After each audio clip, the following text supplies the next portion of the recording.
This podcast is a member of the Voices of Wrestling Podcasting Network. Visit voicesofwrestling.com to hear the rest of our great podcasts, as well as show reviews, columns, opinions, and updates across the world of wrestling.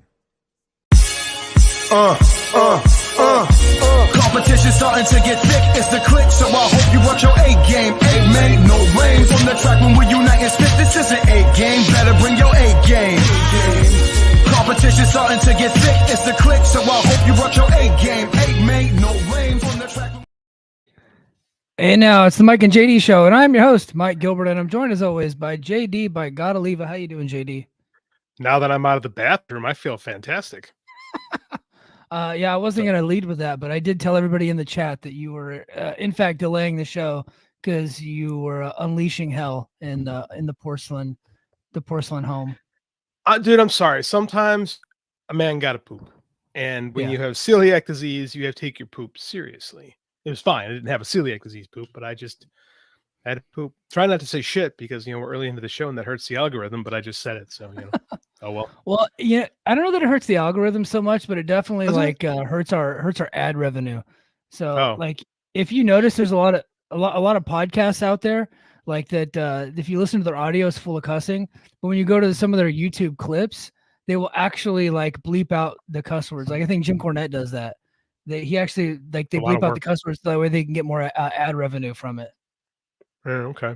For Jim Cornette, that's a lot of work there. Yeah. I'm sure that they stay away from certain parts of his show and just try to do specific clips where he doesn't cuss as much. But man, I am excited for this show. I don't think I've ever been more excited for a podcast. I could run through a freaking wall right now. I don't know how I did it, but I landed Shawne Merriman. I landed a Shawne Merriman interview. I actually recorded the interview earlier today. I'm going to play it here tonight for everybody. I'm super excited about this. I don't know how never tell anybody that arguing with people on the internet won't get you anywhere, because that's exactly how you landed this one. Well, and it was actually I think it started off like it might have been an argument, but he was super nice and I was nice to him. And I think we came to a resolution in our conversation. And at the end of it, I was like, well, I might as well just throw it out there. I said, hey man, if you want to plug your lights out TV, I'd love to have you on my wrestling podcast. And sure enough, he tagged this PR guy. And the next thing you know, me and him are DMing the next morning, and we had set it all up, man. So it's pretty surreal that we were able to do that. It's awesome, man. To get a guy like Shawne Merriman on this show, like an former NFL player, that's a massive get for us. I'm bummed couldn't get him live, but I'm glad you were able to knock it out. Yeah. My original idea was, I wanted to get him live, and then hopefully the folks in the chat could jump in and maybe ask questions and stuff. But the time we record is a little bit late for him, so he wasn't able to do that. But I got him early in the afternoon, and so what I can do is I can actually just I have it pulled up, and I'm gonna play it after JD and I get through all the news. I'm gonna play it here to kind of send everybody home, but. He's like an early riser, but it was really cool. And look, JD, Shawne Merriman isn't just a former NFL player. He was legit a major NFL star, and his injuries cut his career short. Honestly, if he didn't get hurt, he was probably headed to the Hall of Fame with the way he was going. Yeah, he's one of the best linebackers in the game for a while there, and it's kind of cool that I didn't know he was even a wrestling fan because I don't follow him on Twitter. I can't wait to hear what you guys actually talked about, to be honest, because I have no idea. It's going to be news to me too. Yeah. Well, we plugged his outside ventures, but we talked wrestling, we talked WWE, TNA, and lots of MMA stuff. It was pretty cool, man. Man, I made some tea before the show. I just tried to take a sip, and I burnt the poop out of my tongue. So I think I'm on the shelf for the rest of the show, man. It's going to be a rough one. Ow. Wow, this is the first injury ever occurring live on a podcast, but. Man, yeah. So we're gonna get to the Shawne Merriman interview. I know a lot of people are here to watch that, but guys, this is not my first day on the job. You're gonna have to wait for that one a little bit. We're gonna tease that one. We're gonna give that to you for the main event. We're gonna start off with the Vince and WWE trial. So and that, I think that is the most important story. This is actually really big, and I don't think people are understanding just how big this is. So Janelle Grant and her attorneys they have delayed the WWE and Vince McMahon lawsuit at the request of the federal government, at the request of the Department of Justice. Okay, so here, this is from the Observer site. Said she has agreed to pause her lawsuit against Vince McMahon, WWE, and John Laurinaitis. According to comments from Ann Callis, the attorney representing Grant, her client has agreed to a request by the U.S. Attorney's Office to stay her litigation. Stay means pause, pending a non-public investigation into the matter.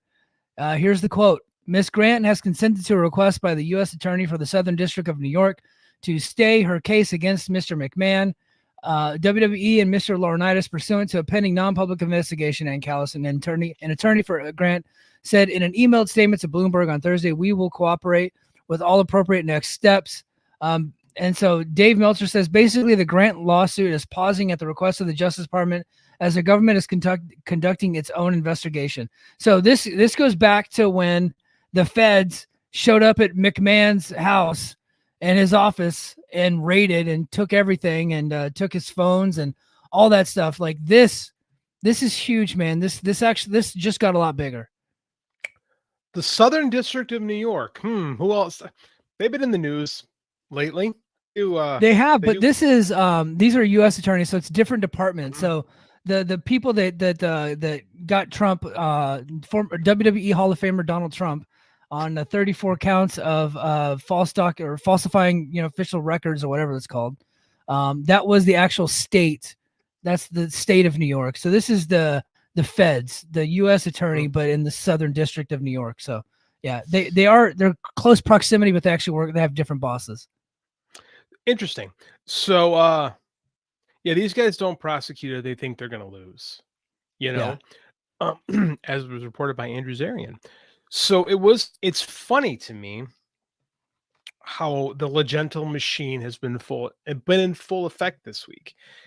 We had numerous people tweeting, "Do you know how well NXT did against the playoffs this week? It's really quite amazing." Like, do you see how great WWE is doing? It's almost like they knew something was coming this week. And the amount of the mutual friend of ours, we got a text message from a mutual friend of ours who may or may not be, I won't give him away. No. It's like, I can't believe you guys haven't been blocked by Raj Giri yet. And I kind of had to laugh about that because he's a tool of the Legento media. And he's just a tool in general. So I always find like Vince is probably going to go to prison, but he's in his 80s. So like, I mean, honestly, what does it matter? Like it's good. It's good. But at the same time, it's like I almost feel like it's too little too late. Yeah. I truly believe that. Like this probably should have happened 30 years ago, but whatever. What makes me laugh about all this is the way the puppets in the media just dance for Nick Khan and Chris Legento, and it's like it never ceases to entertain me, and how just completely oblivious they act to all of it. Yeah, they're willing to just copy and paste, and you know what? I got to give credit to. I think Dave Meltzer was not touching that subject for a while, but he is absolutely coming after all these clowns, specifically Raj Giri, for copying and pasting these Legentile emails that he's getting, even if it doesn't come from Legentile directly.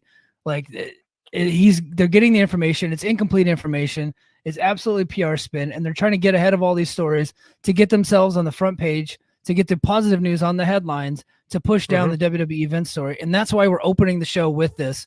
That's why we're opening it instead of the Shawne Merriman interview. Like, this is more important, right? Even though the Merriman thing is like one of the great, like one of the funnest things I've ever done in my life is to talk to that guy. But this is so much more important. And looks like Awesome One in the chat. I just saw this thing pop up. He said, Southern District of New York is no joke. If they go after you, you're getting put behind bars. They got SBF and Bernie Madoff.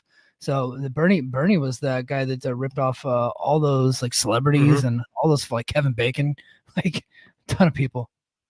SBF. Why am I not? SBF. Somebody in the chat, correct me. I think SBF might be a crypto bro. I'm not really sure. Is it? Okay. But you notice how I just read that and then I just talked about Bernie Madoff because I knew who that was. I wasn't gonna let everybody know that I didn't know. Well, I don't know either. I mean, I'm a Midwesterner. Okay. You're a Midwesterner by way of. Yeah, he was the crypto guy. Yeah, he's a crypto Okay, dude. Yeah, crypto good. dude. He scammed a ton of people out of crypto money. Did you see the Tom Brady roast? I did not see the Tom Brady roast. I know of it, So but I did not watch it. We don't have Netflix. it's so good. They had this comedian on there named Nikki Glazer, and I'm she goes, familiar with her. "Tom, you lost $30 million in crypto." And then she looks over at Gronk, and even Gronk was saying, "I know that not real money." The way she did it was just so great. And everybody's just looking at Gronk, just dying laughing. It's like, even I know that not real money. She's hilarious. Like I've seen a bunch of her stuff on YouTube and like whenever I go on Facebook, she's always on my reels. She's really funny. That's great. That's a great joke. Yeah, that was Um yeah. so yeah, Vince is fucked basically, right? I mean that's where we're at. Yeah. Good. Yeah. They're and honestly, like, I don't think that this lawsuit gets paused if Ann Callis, who is she's a legit attorney, if she Yes. doesn't think that the feds actually absolutely got something on this guy that's actually going to hammer him. Like, they're not pausing their lawsuit for the feds if they know that that there's not something crazy coming. You know what I mean? Well, think about what we had the last few weeks, right? The WWE side has been real, and let's not forget. You could sit there and separate. Well, Vince isn't WWE anymore. Yeah, they're in the lawsuit, my man. So I mean, like they're putting all this positive stuff out lately. They're putting all this negative stuff about Janelle Grant. Like this was like 2 weeks ago. This stuff got leaked. So I mean, like they knew this was coming, right? They're trying to stroke the media. They're trying to get their more friendly people, more people willing to play ball than probably are necessary because they're not going to get with the real media, right? The real media is going to tell the real story. But we got enough dorks in the wrestling media that'll just love their access and want to make sure that they're cheese board, like that billionaire. He's not a billionaire, he's a millionaire. That millionaire dork, Raj Giri. I can't wait till he actually blocks us. Yeah. JD, we got a super chat from Oh, our favorite Triple H hater, Glassdoor Gamer. Says, hopefully some Triple H stuff comes out by the DOJ. I think that would just warm your heart, JD. it's not okay. No, it wouldn't, because that means he did something really, really bad. And I don't want victims. Like, I don't want to, I'm not the kind of guy that goes, yeah, that person got hurt. Like, I'm not that guy. But I'm sure. Yeah, I mean, like, that's not what I mean. I just mean that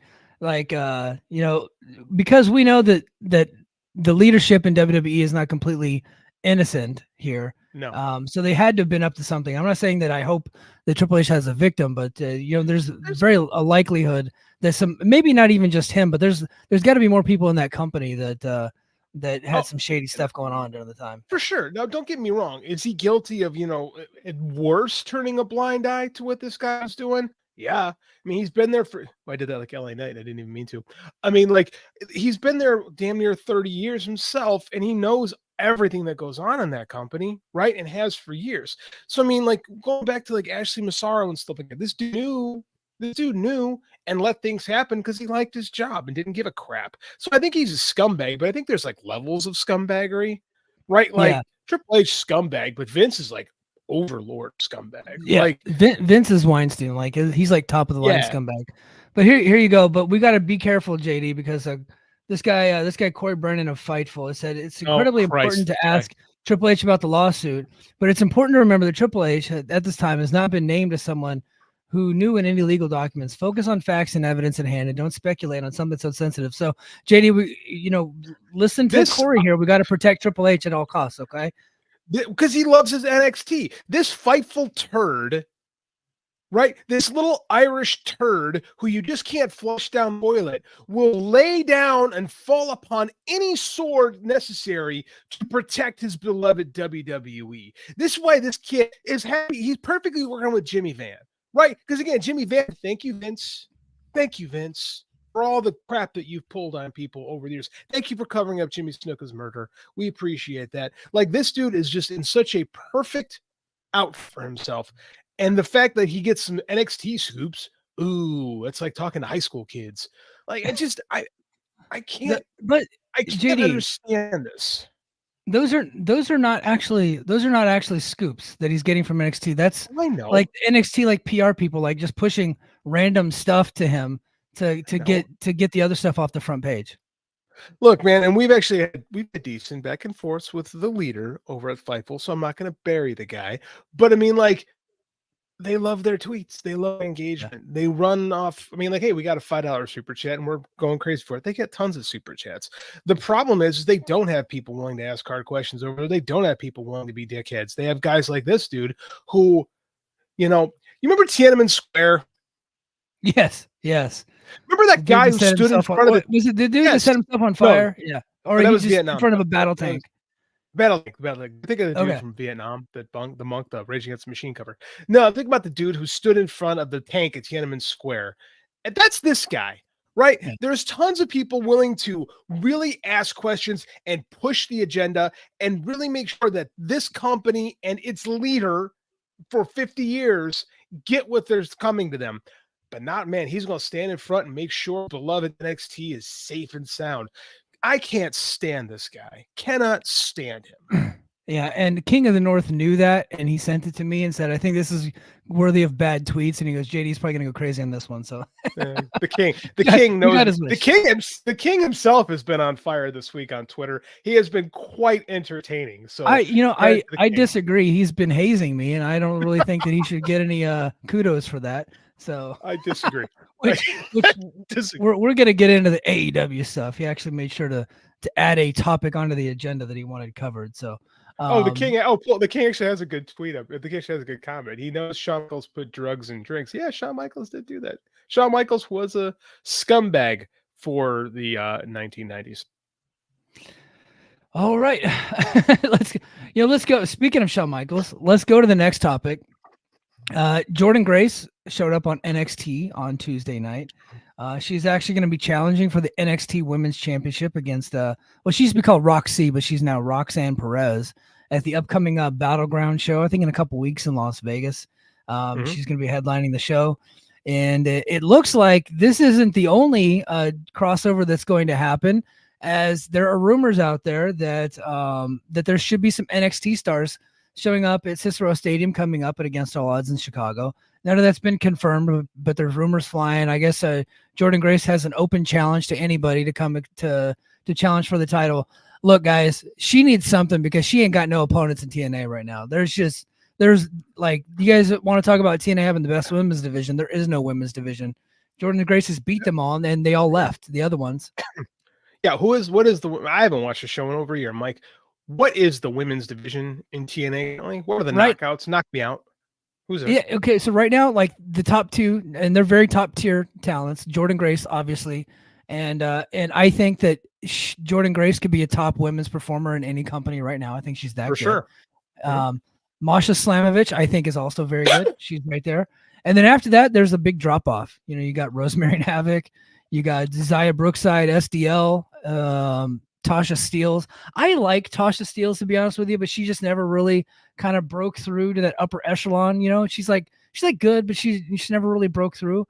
And Danny Luna and Jody Threat, and that's really about it. Like, they have some indie stars coming in and out every once in a while, but they ain't got nothing. So I think this is a great thing for Jordynne Grace. This is going to build her brand, and she's very clearly going to be ending up in WWE before it's all said and done. Like, I think they're just kicking the tires on her right now. They saw her, how she was at the Royal Rumble and how she's been since then. And when they saw her in the Royal Rumble, she was in there mixing up with Bianca and all the rest of their top stars. Like, she's as good or better than all of them. You know what I mean? Like, she can hang with any of them over there.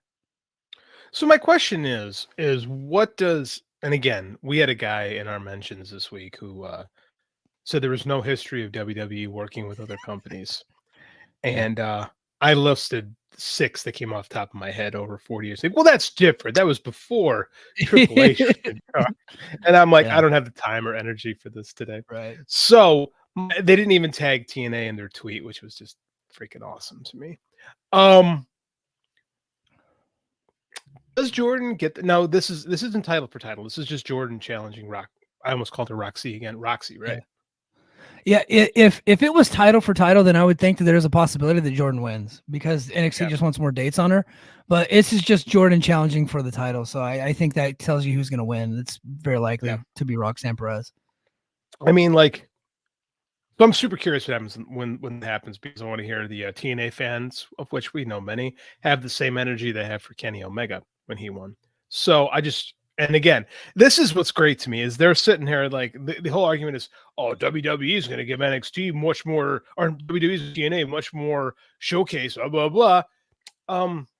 You've got, so what you're going to do is you're going to bring in your top talent, right? They're going to bring in TNA's top talent and have her lose to someone in developmental. Yep. Okay.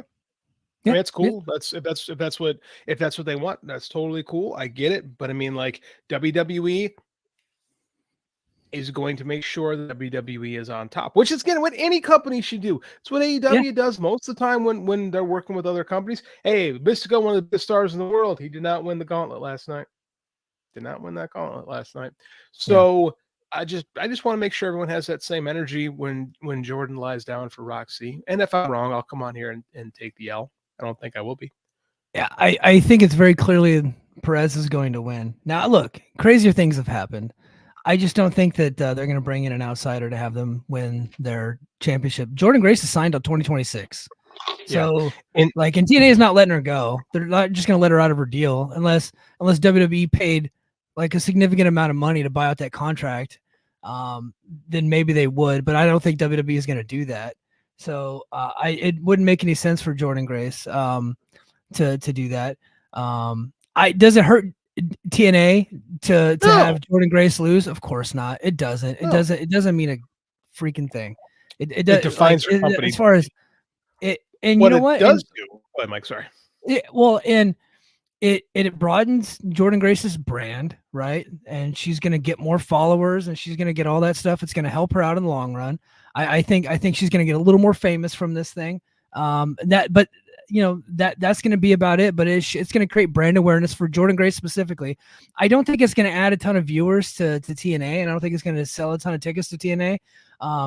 But unless they're able to get some of those NXT stars, but those NXT stars are not bigger stars than the people that TNA has. Like, look, I love Trick Williams. I think Trick Williams is great. Like I actually watched NXT this week. I thought it was terrible, but I like Trick Williams. I think he's awesome. I don't think you put him on the marquee without that WWE name, and he's not selling more tickets than Moose and Joe Hendry. Like he's just not. He's on a show that gets more viewers, but it's just people are just watching because it's WWE. So he's not exactly a draw yet. So, but I hear, and I know we're gonna get to the negatives, and I think there's some. Here's the positives, right? Here's the positives. Create brand awareness for Jordan Grace and TNA as a whole. Just create brand awareness. Create a little bit of buzz. And NXT, if you're sending NXT talent, which it looks like NXT is going to send talent to TNA, they get to work in front of different crowds with veteran talent that have been around a long time that could actually help them. Like, can anybody tell me that if you sent Trick Williams over to TNA, which I don't think they're going to do, but let's just say hypothetically, you sent Trick Williams to TNA and he works a 20-minute match with Eddie Edwards, is he going to be better for it? I think so. You know what I mean? So I think that would be good for them. But we all know how this ends. It ends just the way it always ends with WWE and their partnerships. And the smaller company never comes out looking good. Mm-hmm. Here's where I'm at this. I don't think it grows her brand much. Does she get a few more followers on Twitter? Sure. Does she but at the same time, like, how often is she on the show? That's what it comes down to.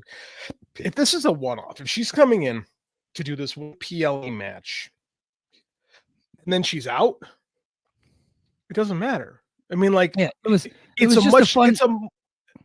a lesser spotlight than when she did the Rumble earlier this year. Yeah. And at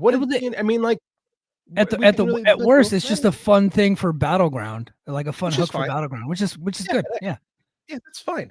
But I mean, I don't think this.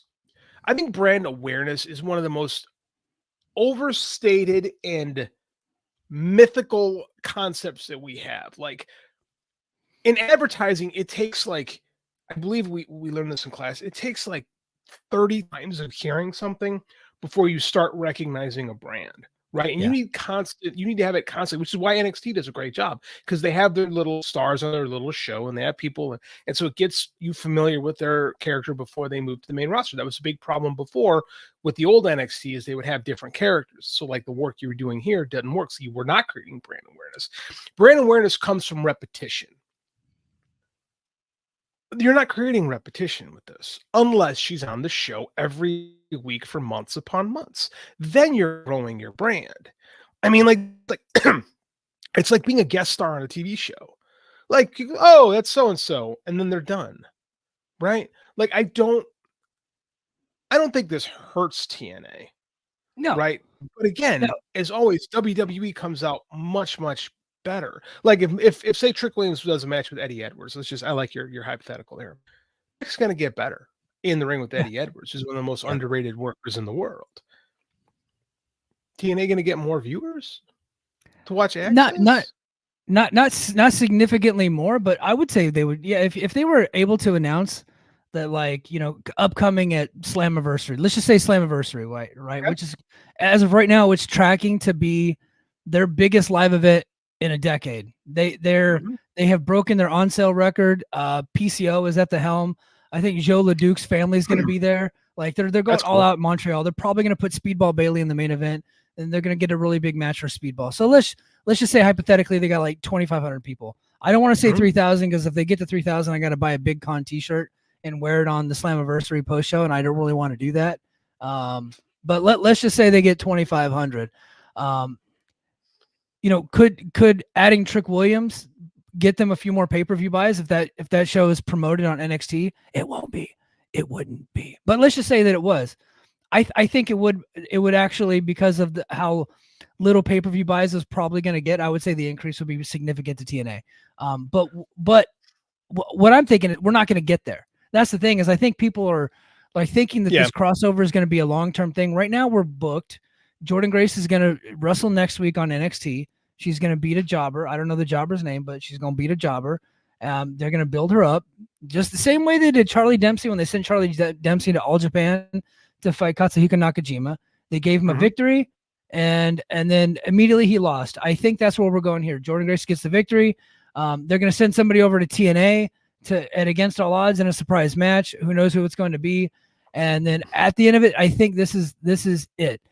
But if they did do like a back and forth for a little bit, you know, and everybody was on playing ball, and everybody was nice, and WWE's promoting the shows like they, you know, like we kind of wanted other companies, that would be great, but I just don't think it's going to happen. You know what I mean?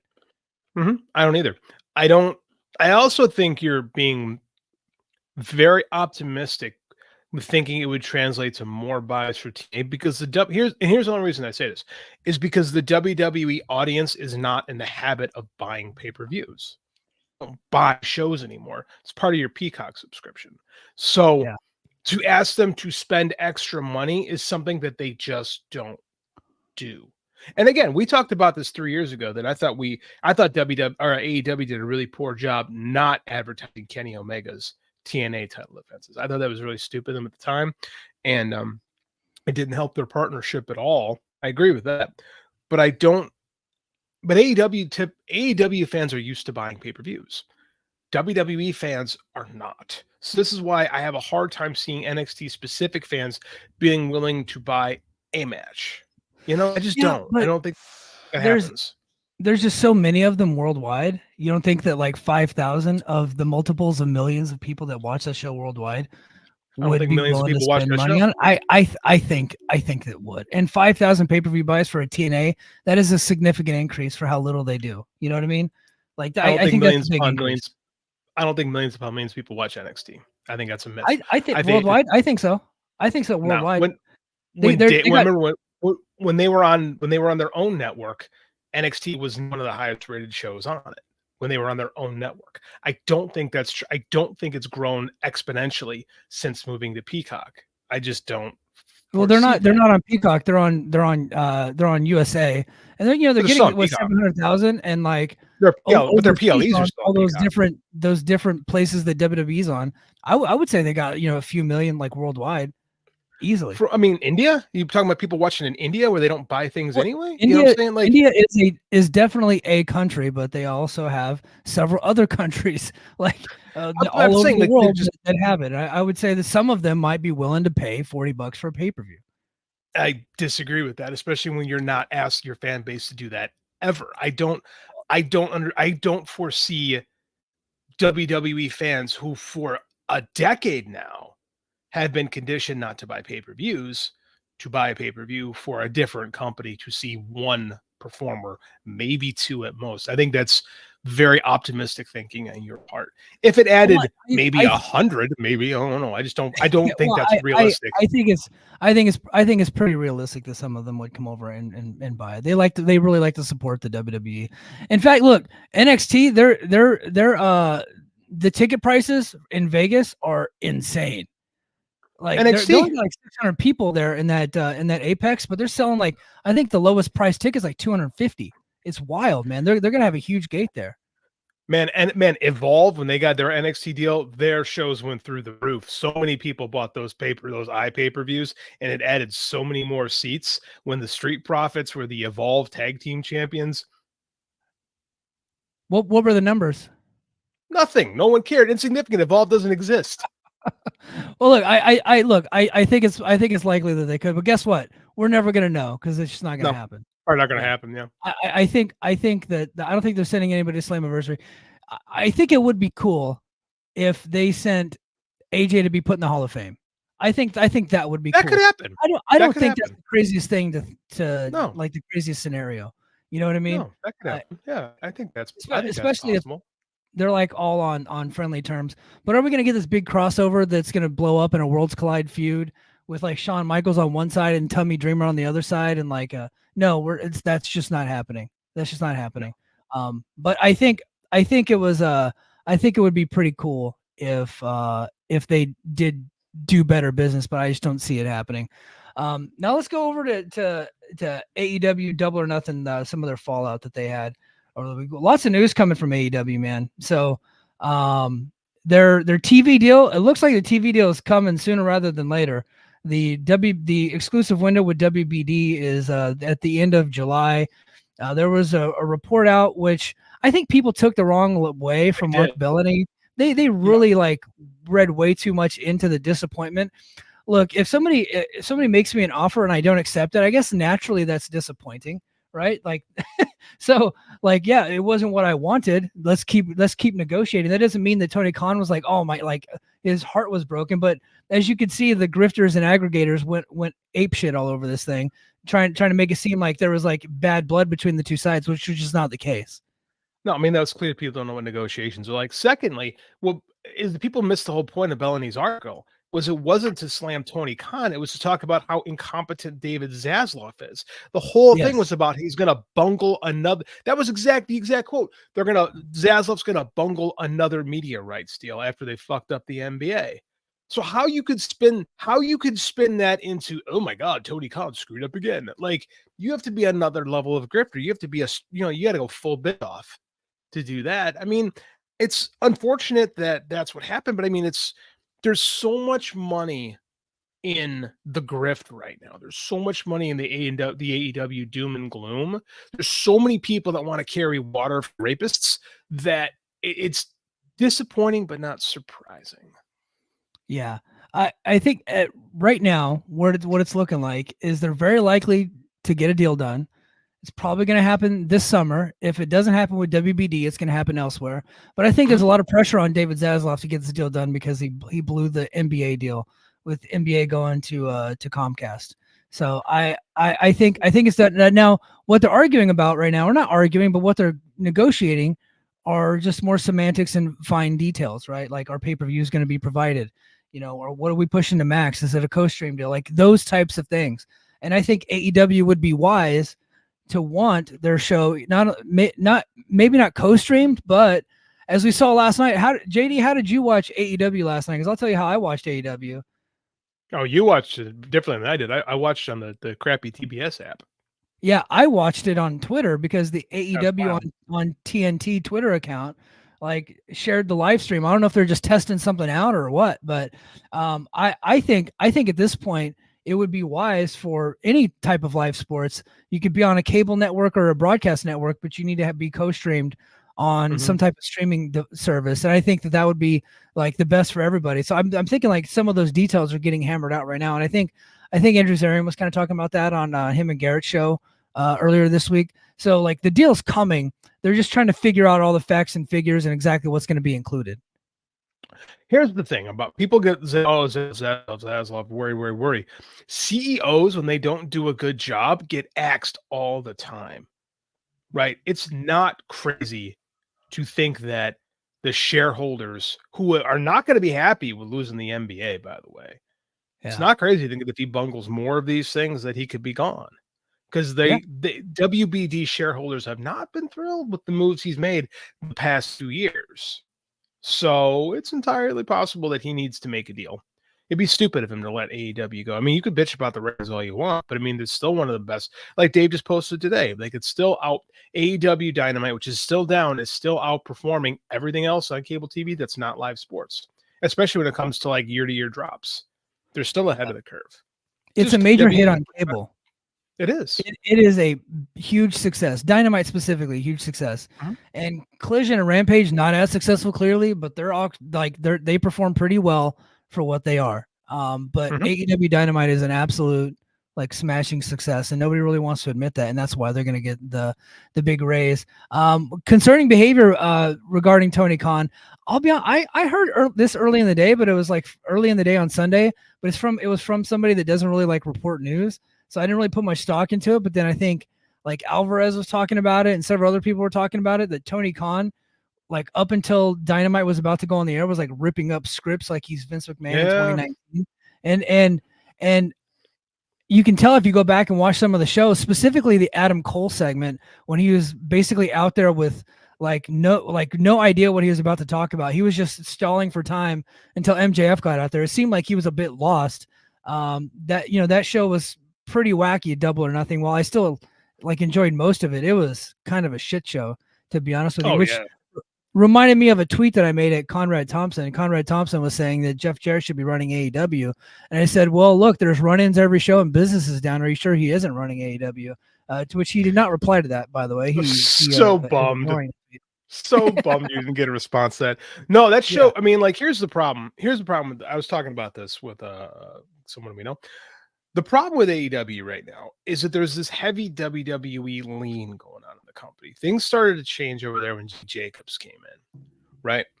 Jimmy Jacobs, I made my bone. This show is called the Mike and JD Show, not Brace for Impact, because I had my fill of Jimmy Jacobs, right? The Coven, like Taylor Wilde dealing out the tarot cards during a match broke me. On this show live, I broke. And then almost immediately after he came to AEW.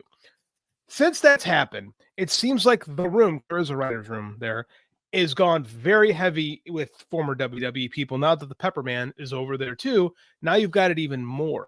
So there's not enough non-WWE voices in that room. There's not enough people saying, hey, man, maybe don't do this. It doesn't seem to be that there's people talking about, hey, we're going to do this in this match, because all you had to do is present the 7 or the 10 matches and say, hey, so these are going to have distractions and interference for you to go, maybe you don't do that. There's massive communication issues there right now. And there's way too many people with WWE training, we'll say, WWE tendencies. And I think the American Dragon is just as guilty as anybody else over there. Here's what I find funny. The Gauntlet ruled last night. The Gauntlet absolutely ruled. That's one of my favorite television matches in years. To be honest, I love that match so much. Our boss, Joe Lanza, called it like the Royal Rumble with just the good surprises. And it kind of was. Like, I'm like, this was a lot of fun, because again, Hechicero and Mystico come out, Leo Rush. It was like, oh my God, this is amazing. And then it's so funny to me that Sean Ross Sapp asked to tweet, Tony Khan was directly responsible for the Casino Battle Royal. And I'm like, oh, you think the guy who runs the company is the booker is in charge? And like, had this idea? Get out of here. Theory. I do have a theory on why that information came out, because all the information comes from Tony. I think that because there was such positive response to it, like, they want people to know that I think there's a war. War might be a harsh term. I think there's some infighting going on over what the direction is, and I think there are people that would rather it be more what it was around Revolution and Dynasty than it is right now in Double or Nothing, where it is way heavy in the WWE lean. Excuse me. We need to tell these people, your Jimmy Jacobses, your Peppermans, to shut up. Yeah. Here's the problem. If I want to watch WWE, I'm gonna fucking watch WWE. I don't want to watch WWE. I want the gauntlet, stuff like that every week. Just give me that. Yeah, just give me can you just be awesome like that? Like all I want you to do is be awesome. I don't want you to have Jericho and Large Bill and what's the other guy's name? Brian Keith in front of a fake tree. I like Brian Keith. That was terrible. Yeah, I know. Like I don't want that, right? I don't want bad Mercedes Moné promos. Like she only gets like 2 sentences, and that's all I want to hear out of her. But I want to watch her wrestle because she's awesome.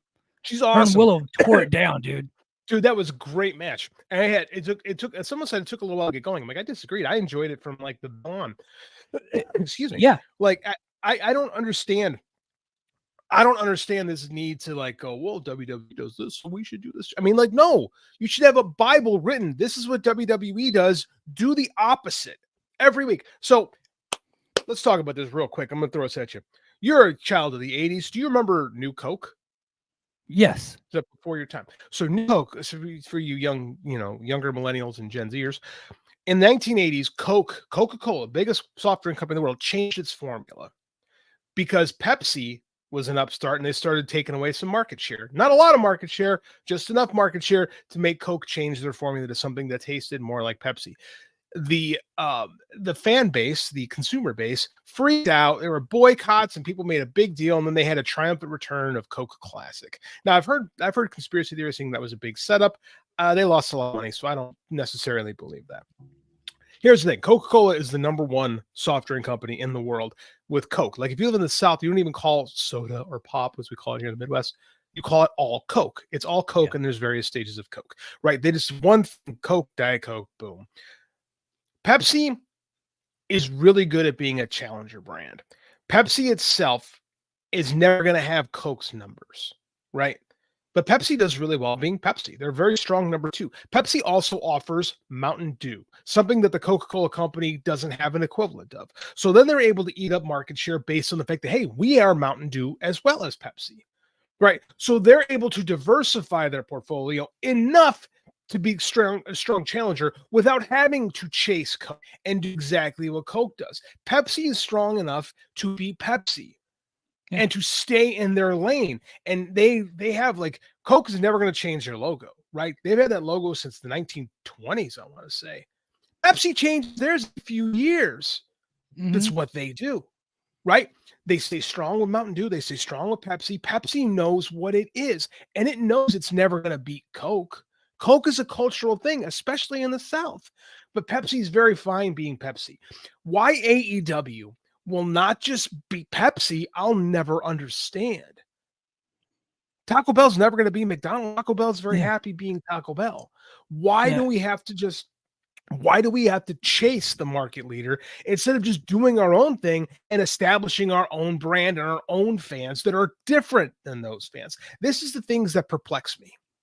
Yeah. JD, I think it's because Tony Khan really likes Coke. That's the problem.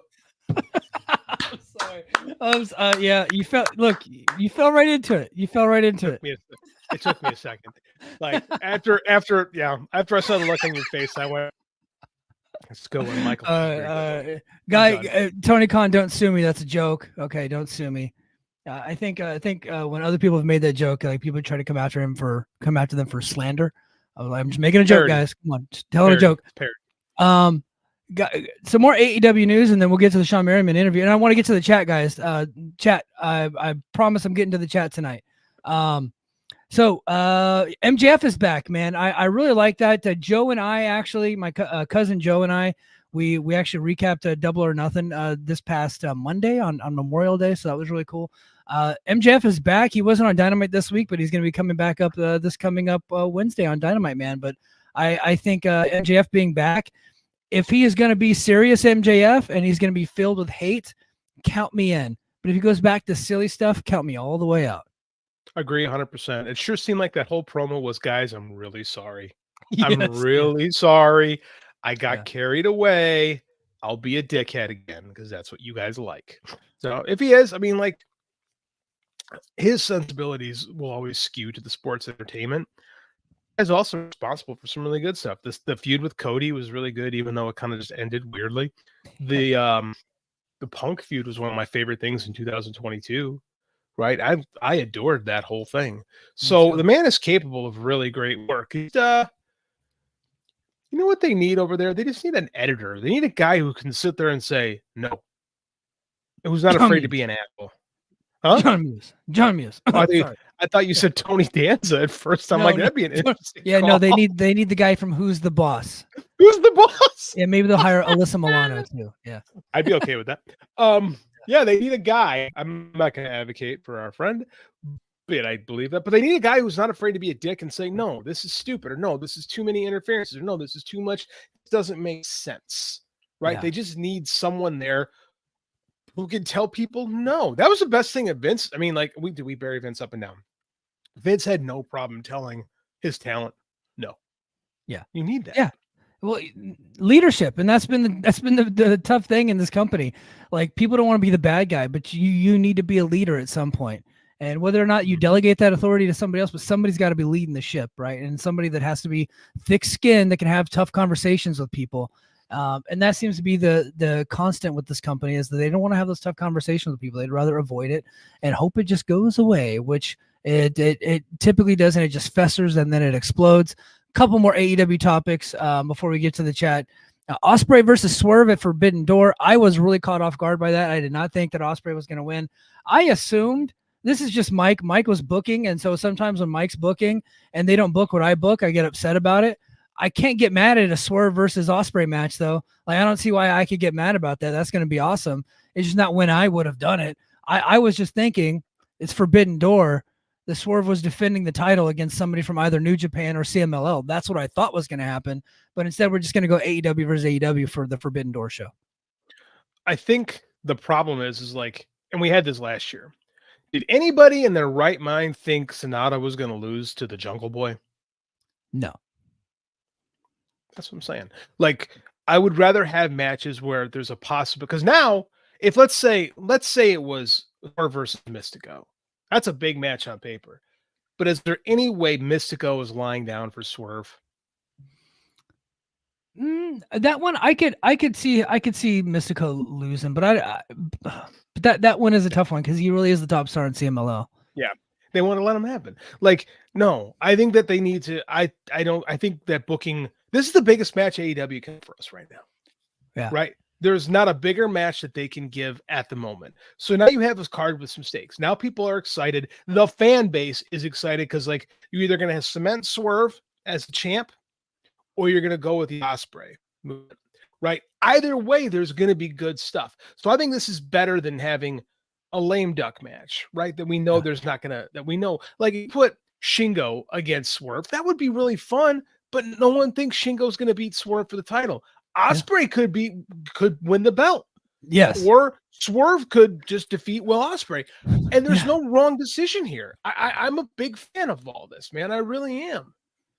This is the first match, like pay-per-view match, that I've seen in a while where I can't predict the outcome. Because honestly, ultimately they're going to go with Ospreay at some point. I don't know that they're ready to give up on Swerve as the champion. So then it's like, what do you do? And I think that's the interesting part. And these two guys are just going to tear it down, right? Like, they know each other. They want to have match of the night.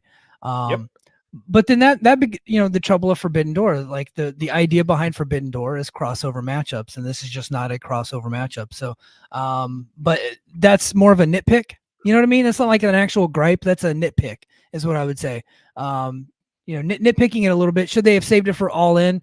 Unless Will Ospreay is winning the title, you don't put that on All In. You just don't, right? And so there's lots of ways they could do it. We've heard people like, well, maybe they could just screw Will Ospreay. I'm like, well, I don't think you screw Will Ospreay because Swerve's a babyface unless you're turning him heel. Like, why would you screw Will Ospreay in the main event of a huge pay-per-view? I don't think you want to close the show like that unless Moxley's closing the show, which could happen. Mock, I don't know if for sure. It could be they're doing the thing with Evil right now. That whatever. I think I had the hunch it'll be Mox and Naito. No, I don't have any Yeah. inside information. It just makes sense. So if you close the show with Mox and Naito wins the belt back, I'm fine with that. Like, Yeah. I mean, you can't go wrong either way. I don't know, man. I just think doing the crossovers sound cool, but it comes to the titles, like it's not going to trade. It's not going to change hands. So I'm kind of like, I'd rather see a match with unpredictable outcomes as opposed to like a for sure thing. Well, if they're going to continue doing Forbidden Door, eventually they're going to have to like somebody from outside AEW is going to have to win that title at Forbidden Door. They just got to do it, and that would make it a much more appealing show, because you're right. Ooh. The matches have been more predictable. Well, New Japan honestly is going to be sitting in the cuck chair for this Forbidden Door, because I think CMLL has got a lot more momentum in the States than New Japan does right now. You know what I mean? So that's why I was like, you could throw Mystico in there, and look, Mystico wins. You could flip it back to him. You can flip it back to him. That nobody gets hurt. Nobody gets hurt. It's still Mexico, where guys don't like to do jobs, though. Like, like the very like it's. But he doesn't like to lose. Like, well, Mystico's a tough guy to put that belt on. Mystico sounds perfect for AEW, because Tony Khan loves guys that don't want to lose.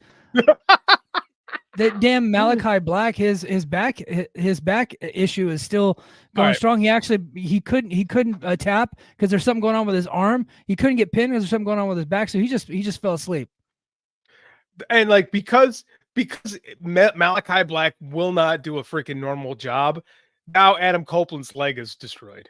Like, I'm convinced why that happened. Yeah, that was my next story, man. Poor Adam Copeland, on the run of his life, close to 50, having just awesome matches and great segments after great segments. Now, people can say whatever they want about that cage match that he had with Malachi Black. Personally, like Child of the 90s, I kind of dug it. But I get why people wouldn't like it. Look, I also don't like bringing in tables and weapons inside of a cage match, because I feel like you guys are already cheating a little bit with the barbed wire and the steel cage. Let the other guys have that's a continuity issue, and I think they need to clean that up. But like, if you just individualize that match, I thought that match was fun to watch. I think when you have I almost called Malister, when you have Malachi Black and Adam Copeland, this is what you're gonna have. That's just what those two guys are. And if everything else was cleaner, if everything else was like Ospreay Roddy, I'd have been fine with this match being what it was. I'm not fine with. Here's the thing with Adam Copeland. This is a dude that is injury prone. His entire career, he has had massive injuries, right? The man has had he's had his neck repaired twice. He's had concussion issues. He's tore his Achilles tendon. Like, he has been hurt a lot. He got hurt early in his WWE comeback. This is the second major injury of his comeback run, which is only like 4 years ago. So, I mean, like, this is leadership again. At some point, Pat Buck or whoever agent in that match has to go, Adam, maybe jumping off the top of the cage and landing on your feet is a bad idea. Maybe no. Maybe just do a splash and we can say, oh, he dove under the barbed wire. He hurt himself to hurt Malachi. The elbow, not a good move. It looked like shit. And now you have a broken leg. Yeah. And now we need a new TNT champion, and King of the North, I think, has a good idea. Put the TNT belt on Mystico. You got to clear that through Court Bauer, who currently has his middleweight title on Mystico. But yeah, no, I think that belt is done. There's not a ghost chance in hell Mystico is ever putting over someone from the MLW roster. Like, that'll get stripped or forgotten about, or it'll be like a Mexican. Like, Mexico titles don't matter. So I mean, like, who cares? No. Yeah. And before I get to the chat, just one last thing. I just want to cover Mark Henry, Arn Anderson, and Jake Hager have all now left AEW. They're kind of like, well, I think Mark Henry came a little bit later, but Anderson and Jake Hager, they're like OGs. They were there almost not day one, but like pretty close, right? I think Anderson came in like, I want to say 19. Right, or like early 20, maybe something like that. Yeah. And Jake Hager was first Dynamite when he showed up. So, I honestly, neither of those three guys has done much. I know they tried to do stuff with Mark Henry, like it just didn't fit. Like, he wasn't a very good announcer. He wanted to do more like backstage type stuff, and I have no idea how none of us know how that worked out.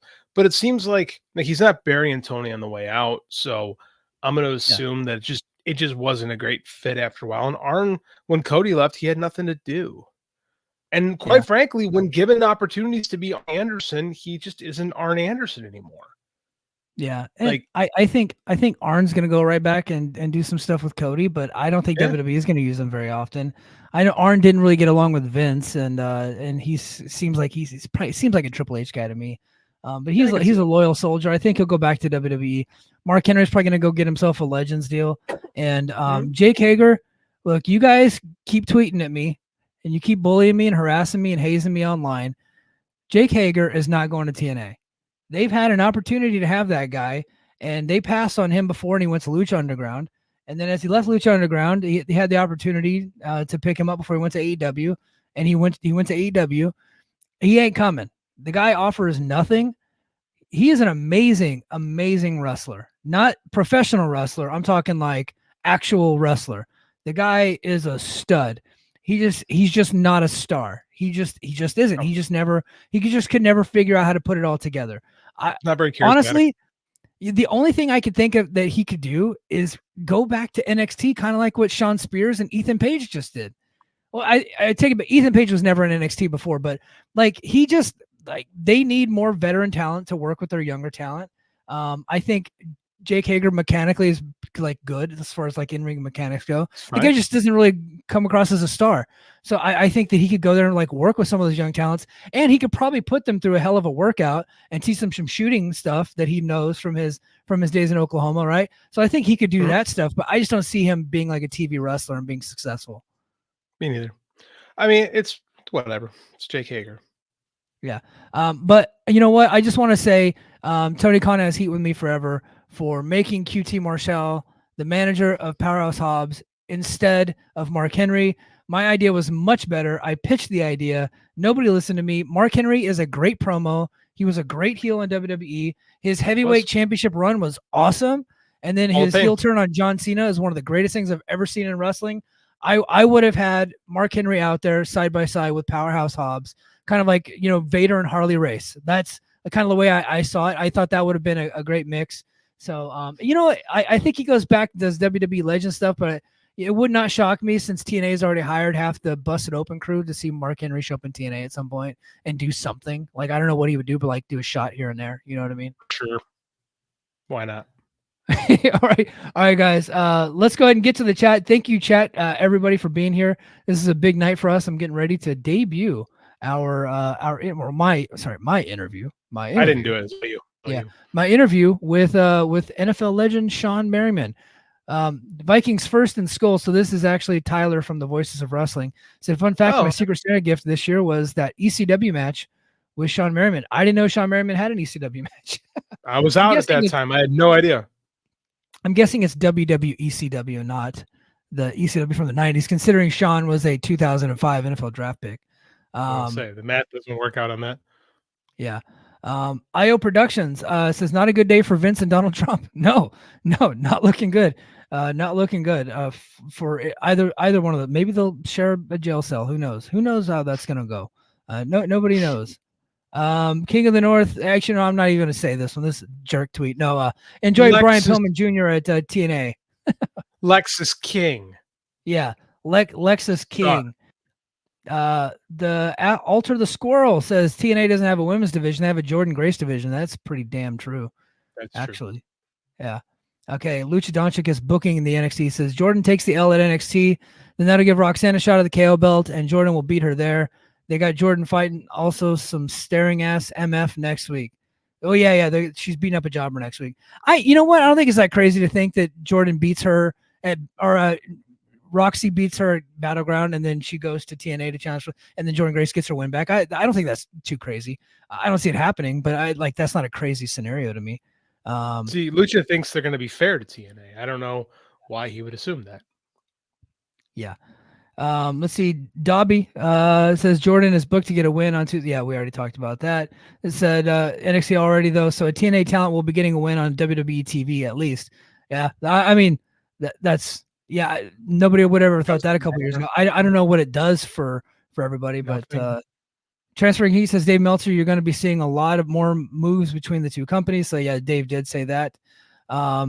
Said there, Ultra the Squirrel says there are rumors of more collaboration in the future, and I don't think the Florida tapings are a coincidence. So TNA is taping in Tampa coming up soon. That would check JD's consistency box, guys. Until I see it, I'm gonna believe it's not gonna happen. So that's kind of where I'm at. Oh, this is a good one. A King says prohibited portal WWE versus TNA versus Marigold. So I think the people that are talking about this NXT TNA thing are calling it the prohibited portal. I don't know. I don't know how I feel about that one. But if it is a portal, I think Sami Callihan's too big to fit through it. So I don't know if he's going to go back to NXT or not.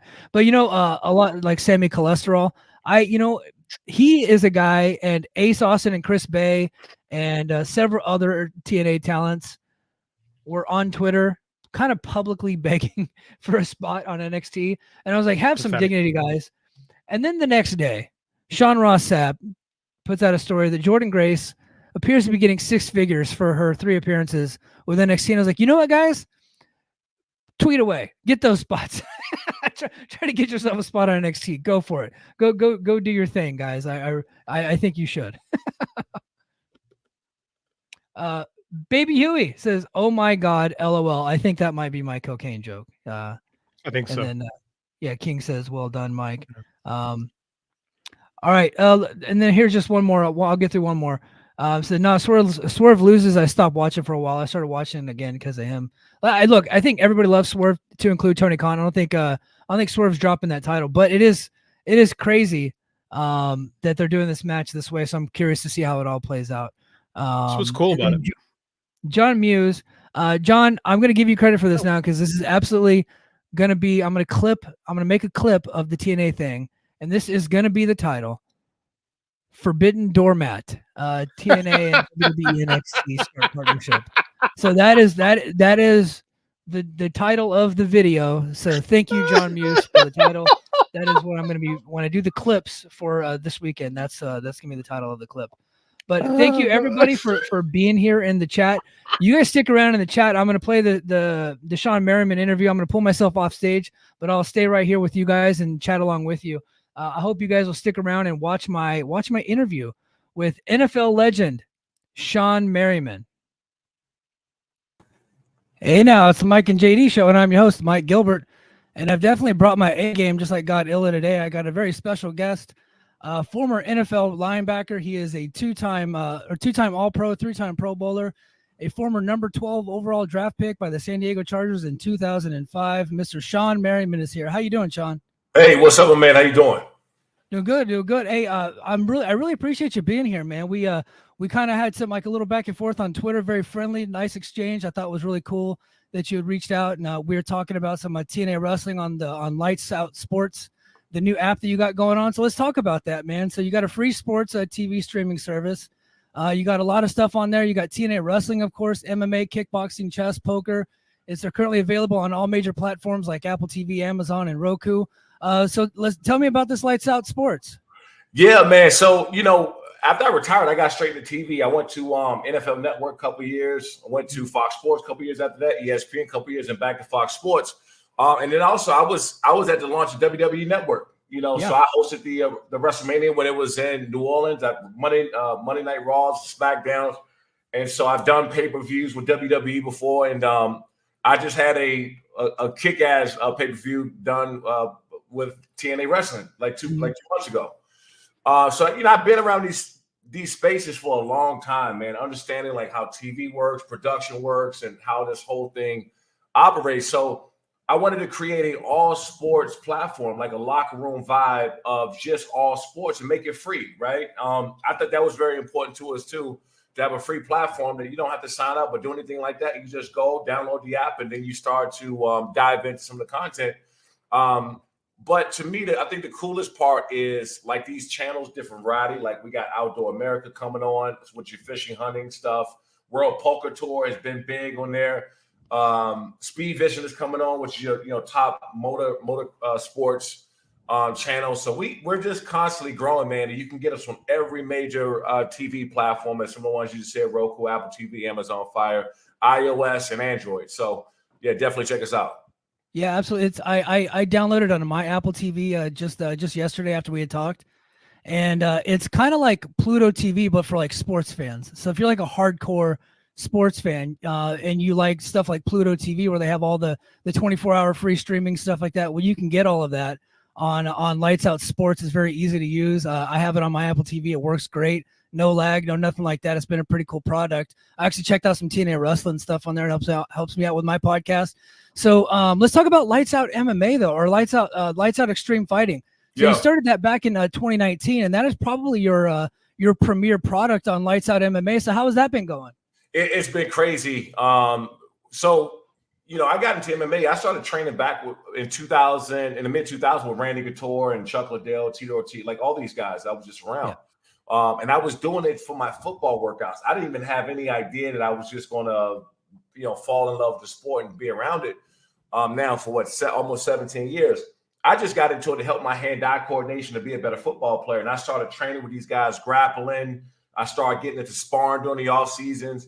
And so when I ended up launching Lights Out Extreme Fighting in 2019, I just knew that that's what I want to do. And I was talking about, being at Fox Sports, being at ESPN, being at, WWE Network. Like I understood how network TV goes and production goes. So knowing the sport of MMA and also the TV side, the production side of things, we started out and it was great. So now Lights Out Extreme Fighting is exclusively live on Lights Out Sports TV. And we got a crazy fight. We got a big fight coming up here in a couple of weeks. June 15th.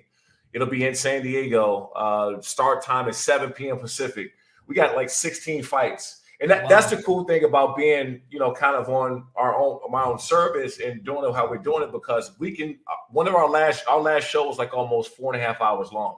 Wow! And so like we could just have as many fights as we want to, and it drove like a little under 20,000 people on the app around that time, which is insane for like a brand new app. You know what I mean? Yeah, it is. That's awesome. And you guys are not beholden to like a network. So you guys can go short as you want, go as long as you want. It just depends on the card that you're able to put together, right? Yeah. And so even now we can, I always try to have less when we were on like Fubo and Bally's, Amazon Free. What I would do is I would have less amateur fights because I know everybody don't want to always see the amateurs, even though I like to put the amateurs on. Yeah. Now this fight we got coming up, we got 7, 8 amateur fights, and like 7 or 8 pro. And so for me, like those amateurs are going to turn pro with us. And we have the next up-and-coming superstars. We got like 2 or 3 guys the UFC's looking at right now from our last fight. And we think could possibly end up at Dana's Contender Series or the UFC, who knows. But that's the thing, man. We wanted to be one of the most official feeders out there to the UFC. And like that is, for me, that's success. If we can successfully do that, man, that's really, really big for us. Yeah, so you guys are not shying away from the fact that you're kind of like you would like to be a feeder organization for specifically the UFC, because obviously they're top of the food chain. You got PFL and Bellator and all those other companies out there that are doing pretty decent on their own networks, but you guys are not shying away from that, and you essentially through the amateur system have your own like farm system with your own promotion, right? No doubt about it. And the cool thing is, a lot of those guys are going to end up turning pro with us, so we get a chance to bring them along. Watch them progress, and we automatically know which guys are going to turn out to be superstars, at least from their personality and how they go in and compete. And so we love these guys get a shot at the UFC, and then the more guys we have to go to the UFC, the more official it makes us to know, because all these fighters are looking for fights, right? Yeah. They're looking to get on. We got plenty of TV. We still be on Fubo and Bally's and Amazon Freevee and BN Sports and Pluto. But it'll be on a 72-hour relay. So we'll still be on all the platforms, but we'll be exclusively live on Lights Out Sports TV. And I did that because of traffic, right? With like all the content partners, World Poker Tour, and all these guys are reaping the benefits and bringing an added value to all the content partners on there. That's awesome. And you guys have done a lot of cool things with a Lights Out Extreme Fighting, especially like your different technologies. Can you talk about some of the innovative technologies that LXF uses, such as the shot tracker sensors, and how they enhance the viewer and fighter experience? Yeah, man, that was crazy.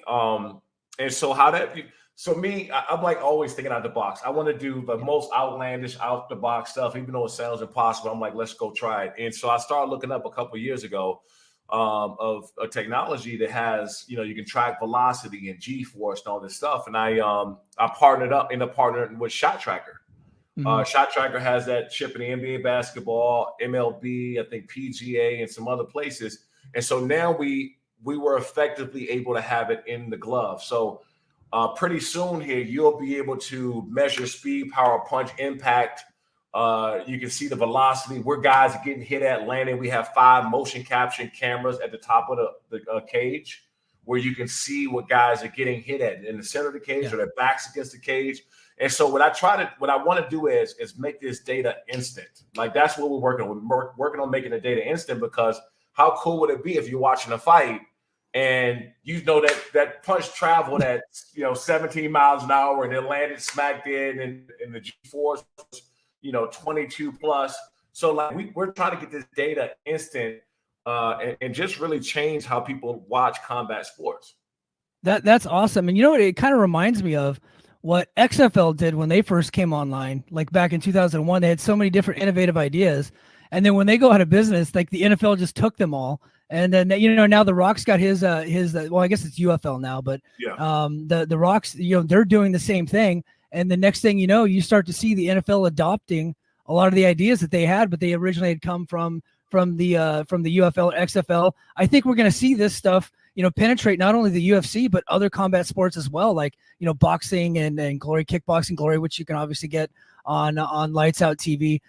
So I think that's really cool. And if you guys are ever going to carve a niche out for yourself and get a foothold in the marketplace, being outside the box thinkers is the way to go. No doubt about that. And that's the thing with us, right? The fights are the fights, as long as they are well matched, and these guys are going to get after each other. But how can the people that's watching us is not there, how can they feel like they're there? That was my whole thing. How much fan engagement could we add to make the fans and people that's watching our fights feel like they're there? And I'll tell you right now, man, like, I still am a fan. Let's say I'm still a fan of the sport. But if I'm sitting at home watching and I'm measuring that punch and it was over a certain number, and then that guy stayed up because he got punched in the chin and he didn't go down, you're like, oh God, that guy got a chin. So you start to throw in all this data, and it makes it exciting, man. It makes it fun. And I've always been about fan engagement, even back my playing days, man. Like the fans really, in the sense, they really run this thing. Yeah, and fan engagement has been a huge part of what you guys have been doing over at LXF. What steps are you taking to connect with fans through your audience, and with that, or is there anything additional that you guys are doing? Yeah, so with Lights Out Extreme Fighting, I'm looking at partnering with a company called like Genius, so we can start to massage a lot of this data, and like build algorithms so we can start, giving pre-betting, right? Oh, by the way, I just partnered with IC360, which is #1 in compliance in sports betting. So we just started the process to, for compliance for sports betting for Lights Out Extreme Fighting. So for us, that's huge, right? Because at some point in time, you're going to be able to wager and bet on the fights through Lights Out Sports right there while you're watching the fights. And so that's what I want to do, man. I'm not trying to compete with anybody. I want to be the #1 aggregator to everybody. TNA, like TNA Wrestling, man, they're great to work with. We shocked the hell out of everybody when, I kind of flipped the script with my boy AJ. Oh, yeah.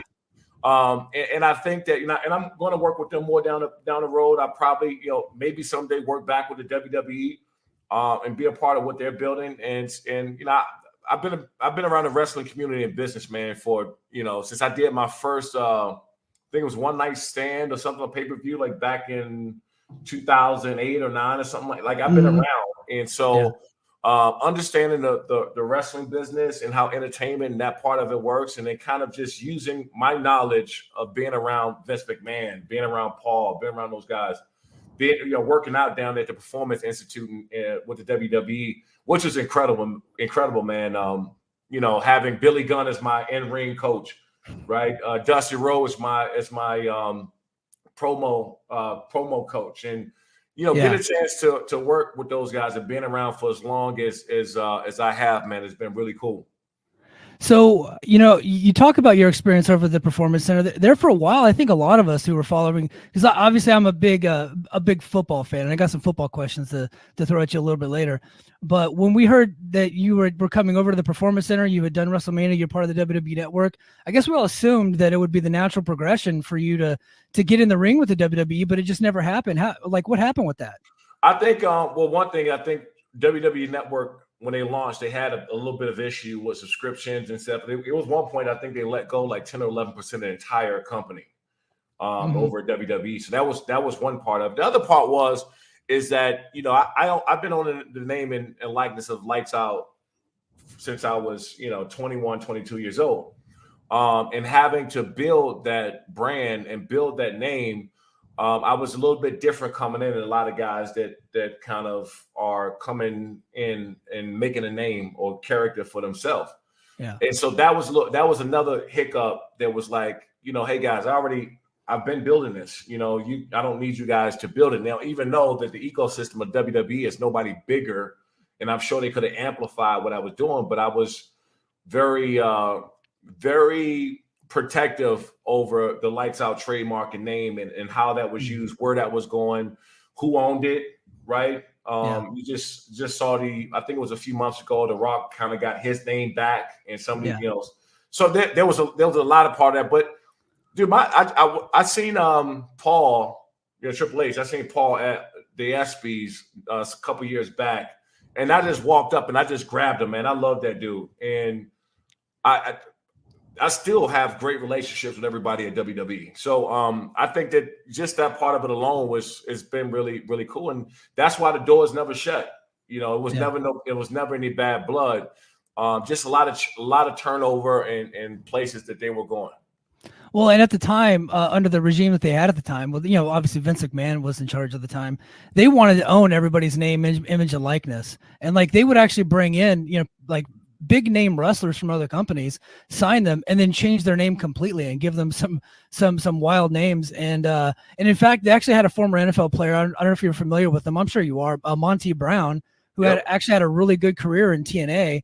They brought him over to the WWE and called him Marcus Corvon, former NFL player. But then if you go to look up Marcus Corvon, it doesn't exist in the NFL, but it's because his name was Monty Brown.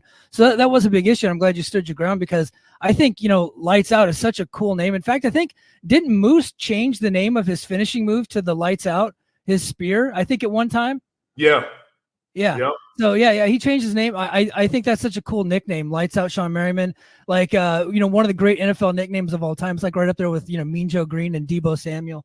But so you brought it up. You had done some stuff with TNA. In fact, I was watching on pay-per-view because I was going live on the podcast right after TNA Rebellion. There you are in the front row, and I didn't have the awareness that you were teammates with AJ Francis at Maryland, right? Well, we just missed each other. I'm a little older than him. Oh, okay. But I still I'm still sitting on the board, and I'm still back in the school. So we all knew each other. Same thing with Dean, with Mojo, all of us, who went to Maryland and played and had that relationship there. Okay, yeah. So if somebody's from Maryland, that's just kind of part of your group of guys, you guys kind of just stick together no matter if you miss each other or not. So there you are in the audience, and I think Rich Swann's facing Joe Hendry. Joe Hendry is probably the top babyface in the company right now. And AJ Francis, I don't know if he's the top heel or not, but he's definitely the most hated. And if you would have knocked out AJ Francis, you probably could have made a lot of money as a babyface there. But no, you had to go and attack Joe. How did all that come about? We actually been talking about it for a while. And so we were promoting the launch of them being on Lights Out Sports TV. And so we thought, you got me?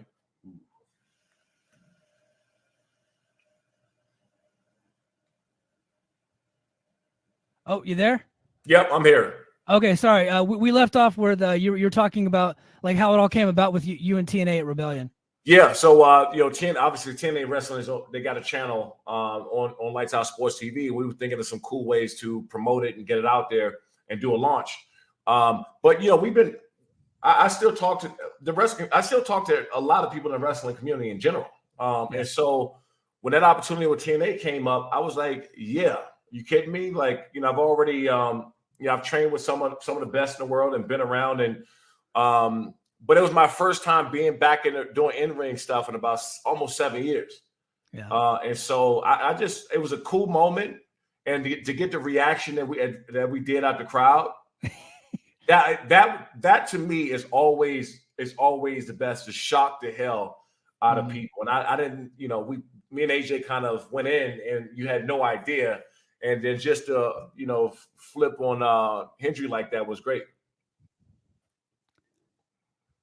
Yeah, you guys definitely caught me off guard. I didn't I'm usually pretty good at like predicting about what's about to happen because I've been watching a long time, but that threw me off. I guess I should have known once Tom kind of connected the fact that you guys are both Maryland guys. Like, oh wait, he's not gonna come to beat up AJ Francis. So I guess the question is, I got a lot of viewers that are big TNA fans. You said you might be working with them again in the future. Could we be seeing you in the ring? I think that's where people want to see you. Yeah. Yeah, I think it's definitely, I think it's possible. I got a great relationship with those guys over there at Anthem. I think they do a great job. And I just saw the news of some kind of, I don't know what it entails, but a partnership with WWE might be brewing. Yeah. At some point. Jordan Grace is wrestling in NXT coming up. They're doing a crossover match. And that's brilliant. That's brilliant, man, because TNA is great and NXT is great.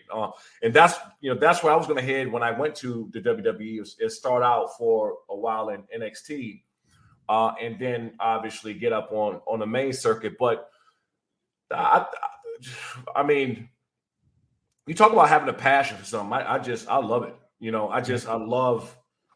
I love the business. I love being around, wrestling. I always have. And obviously you got to start out being a fan somewhere, which I was the biggest fan ever. But just having the opportunity to work with those guys have been great. Yeah. I mean, and obviously right now, like in TNA lore, you're currently a villain, but I think the ultimate money is Shawne Merriman versus Moose. Moose took the name for his finisher. He was an offensive tackle. He blocked for Michael Vick and Tom Brady. You're one of the premier pass rushers of all time. NFL Defensive Rookie of the Year. You led the league in sacks in 2006. I mean, I think that only makes sense. Like, that's the money, right? I like it. I mean, I think that people would love to see it. I know we will put on a hell of a show. And who knows, man? I mean, some wilder things happened before, and I wouldn't count it out. I wouldn't count it out that I'll be doing something with them very soon. A couple more questions, and I'll go ahead and let you go. I know you're a busy guy with all you got like so many different jobs. It's insane. I don't know how you got time to do all these things, and then plus be able to come on my podcast. So I greatly appreciate it. What is one lesson that you learned in your playing career that you've been able to adapt to your career as an entrepreneur on the outside? I was so relentless as a player, just the way I approach and how I played the game and my mindset that that's kind of rolled over to everything I got going. I'm relentless, man. Like, people sometimes think that, when I got all this stuff going, I just walk in the meeting rooms and everybody like, oh yeah, Shawne Merriman. Yes, let's work with him, or let's do this deal partnership. And sometimes it's me knocking down the doors consistently and being as relentless I was on the field to what I'm doing. And I prepare like hell, man, like in everything. It's like me watching film. I used to watch film of those offensive tackles, those formations and what they run in, so I can get a better key off the snap, a better pass rush, and time to snap and jump off the line of scrimmage. I prepare for everything. When we knew that I was going to be working with TNA at some capacity and WWE, like I'll train. I'll go down. I went down there to the Performance Institute. I'll train it in Vegas, and I'll find a coach, and I'll train for a few weeks or whatever it takes in order for me to get prepared and get ready. And so I think that, the preparation part of it, the mindset from football is kind of spilled right over into everything I'm doing. And that's why I was able to jump into the streaming business and have this amount of success this early, because I was preparing to see what's in the market, seeing what people wanted. And I feel like that some of these niche sports was under, how do you call it? Just underappreciated in a way, because sometimes you got these big streaming services, which is great. I'm still a subscriber to all of them, but you got some niche sports that's just not getting the love that they should. And people love it, but they're not going to look through over 300, 400 channels looking for that one sport. And so I wanted to create something that's in one place. And that just went into the preparations of getting there. That's awesome. I'm in the Air Force. I'm a master sergeant. And one of the things I always tell my airmen is like, I don't need you to be the smartest person in the room ever, but I do need you to be the most prepared. right? You got to prepare your mind. You got to prepare your body. You know, if I'm going to send you to war, I need you to be physically fit. You know, you got to stay prepared and stay ready at all times. So I love that mindset. I got a couple football questions for you because I never get to speak to an all-pro NFL. Yes, an all-pro NFL a linebacker and a former member of I still call them the San Diego Chargers. I'm having trouble like transitioning to Los Angeles, but they're a former Charger. And as a 49er fan, I gotta say I am pretty excited for you guys, and I'm actually a little bit nervous to have Jim Harbaugh be the coach of the Chargers. What do you think about that acquisition, and what do you see for them coming up in the future? And you predict success this season? Yeah, no doubt about it. And you know, it's crazy. I was texting Coach Harbaugh probably last week. We were texting each other back and forth, and talking to him and seeing how he operates. I fully understand why he comes in and has success, either whatever organization or program he's with, because he comes in and strives to do things from day one. He's not talking Super Bowl. He's not talking playoffs. He's talking, let's get in the gym, let's get these workouts, and let's go and make it happen today. And when you do that over and over again, and you're so locked into that to winning that day, it automatically changes the mindset of everybody around you. And it starts at the top. That's, you know, the Chargers, they got talent. I mean, you can't deny Justin Herbert's talent. You can't deny a Khalil Mack and Joey Bosa, Derwin James, Rashawn Slater. You can't deny those guys. But when you don't have the right leadership, it trickles down in a bad way as well. So you got somebody like Jim Harbaugh that's coming in, that's getting these guys to work. His first day, like talking about the gym, he had his strength conditioning coach at the press conference. Like we've never seen that before. But that's the mindset. So we don't know how well they're going to do. We know they're going to be a better team, but I think they could be the best team coming out of that division this year. And I'm not, I don't want to, go against too much of the Super Bowl champs, but the Chargers have the talent to do it. It's if they go out and take it or not. Yeah, he turned around the program in San Francisco on year one. And he did that. Like Alex Smith was struggling for a long time. And then Jim Harbaugh and Greg Roman come in and they completely just turned it around. And Vic Fangio took over the 49ers defense. He's one of the great defensive coordinators of all time, I think. And he turned that system around in year one, and he did it with a great pass rush and some pretty badass linebackers and Patrick Willis and Navarro Bowman. And you got part of the nucleus there. I think, unfortunately, you guys took a hit at the wide receiver position this year, through free agency, but you could probably rebuild some of that. I really do think that the Chargers are probably going to have a pretty good year this year. No, I do too. And it's funny you brought up Navarro Bowman. Navarro Bowman. He's a linebacker coach for the Chargers. Yep. And he's from my area. He grew up in DC, in the DC area, Washington DC area. So that's little bro, and I'm so happy for him, man. And he should be in the Hall of Fame too at some point. I mean, I don't know 100%. If he'll be, when he'll get in or when he'll be up for it, but he should be, because I'm not saying that he was Patrick Willis, but he was up there. So with that being said, man, you're right. I think that they're going to come in and really, really make a lot of noise. And then too, when I was texting Jim Harbaugh about it, it's like, I really appreciated him and thanked him for, establishing identity again, like on who this team was. And I go to every home game, so I see it. And sometimes I'm looking at the games and I said, what the hell are these guys doing? Who are they? They don't know what they're doing on third down, and they can't get lined up, and they're getting ran on and getting pushed around. Like, these guys have no identity. So one thing they're going to have with Jim Harbaugh the first day, they're going to have identity. Yeah, absolutely. He's a tough, gritty coach, and I'm super happy for the Chargers and all the Chargers fans there. So you got your nickname by knocking dudes out on the field, which I don't think you can do anymore. He probably would have kicked you out. But you earned that nickname in high school. So I guess my question is who was your favorite quarterback to sack when you were playing? Tom. I mean, of course, right? Yeah, it was Tom. Because you know what? You don't get to him too often because he gets rid of the ball, and a lot of this stuff is timing, and he's smart about the football. So when you get him, you're happy about it. But I got him, I got him at key points during the games. I got him a couple times in the AFC Championship game. I got him like on the first play, coming out the gate, and we got them in the second round of the playoffs. And these are key times when you got to hit the best player, best quarterback to ever play. You got to hit him at those times. But the second is Peyton. Probably, I love getting after Peyton. Third is Ben Roethlisberger. Then probably, yeah. So those three, man, it's in those order. How I just love to hit. Yeah, 3 Hall of Famers. It's always more sweet when you get to take down one of the best, and Tom's obviously the best to ever do it, and I think Peyton Manning's clearly right behind him. And those old Chargers Patriots rivalries were pretty insane. At one point, I think when the Patriots played you guys, didn't some of their players like do the lights out thing after the game? And I know LaDainian Tomlinson went after them. It was a whole thing with those guys. That whole damn team. I think Bill Belichick was the only one and Tom wasn't the only two that wasn't doing the lights out dance. Yeah.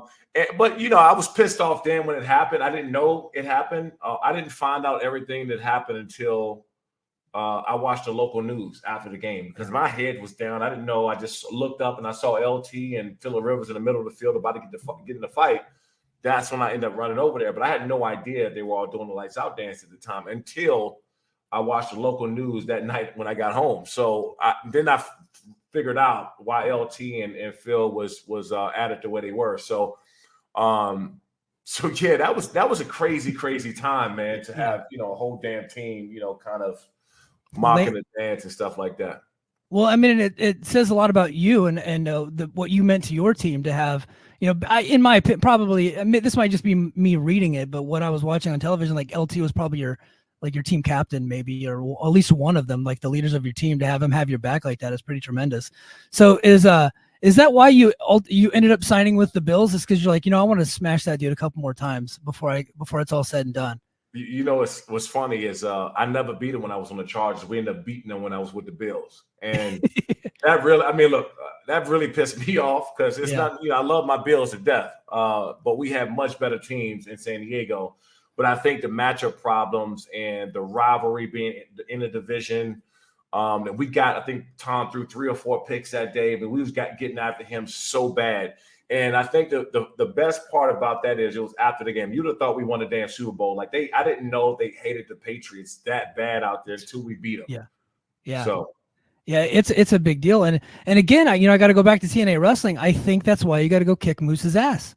He used to play for the Patriots. He was the right tackle for them, blocking for Tom Brady. He's part of that Dynasty documentary that came out. I mean, I think that makes all the sense in the world. Yeah, I'll go kick his ass. Let me know. I'm down. All right, Tommy Dreamer, Gail Kim, you heard it here first. Shawne Merriman wants to go kick Moose's ass and win the TNA World Heavyweight Championship. Let's try to get that rumor started. Maybe something will come of it. Let's do it. All right, let's go ahead and one more time. Let's talk about Lights Out TV and let's plug your upcoming your Lights Out MMA event that's coming up. Yeah, Lights Out Sports TV. You can, if you got Roku, Apple TV, Amazon Fire, Apple, Android, you can get us all on any major CTV platform. We got great content there with World Poker Tour, Glory Kickboxing, fishing, outdoor hunting stuff is coming. Chess TV, which I'm a fan of now, had no idea. Swerve Combat, they got 15 different leagues and promotions on there. And then we got a huge fight June 15th, Saturday, June 15th, live at 7 p.m. Pacific on Lights Out Sports TV that you can get anywhere. And you want to get this one, man. We got almost 16 fights in a night. It's going to be a long one. And then these are the next up-and-coming superstars of the sports. You want to make sure you catch this one. Absolutely. Again, Lights Out Sports and Lights Out Extreme Fighting.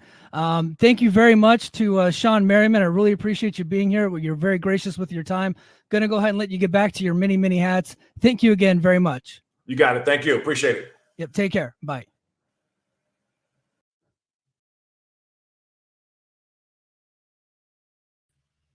Oh, I'm back, everybody. That was my interview with Shawne Merriman, man. That was really cool. I thought he opened up a lot. He was very gracious with his time. He gave me like 30 minutes, which I did not think that I was going to get. But there was like no parameters on that interview. He was just like, ask away, ask whatever you want.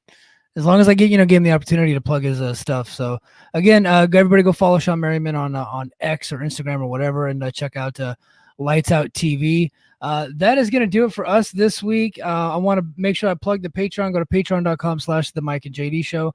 And if you're watching this on YouTube, regardless of the stream that you're watching, please give us a big thumbs up and add a comment and make sure you're a subscriber to this channel. And also, if you're listening to this on the free feed, Voices of Wrestling free feed or the Mike and JD Show free feed. And make sure you give us a 5-star review and let everybody know that you like the show. I would greatly appreciate it. All right, guys, that is going to do it for me this week. And until next time, mahalo. Competition starting to get thick, it's the click, so I hope you work your A game. Amen, no rain from the track when we unite and spit. This is an A game, better bring your A game. Competition starting to get thick, it's the click, so I hope you work your A game. Amen, no rain from the track when we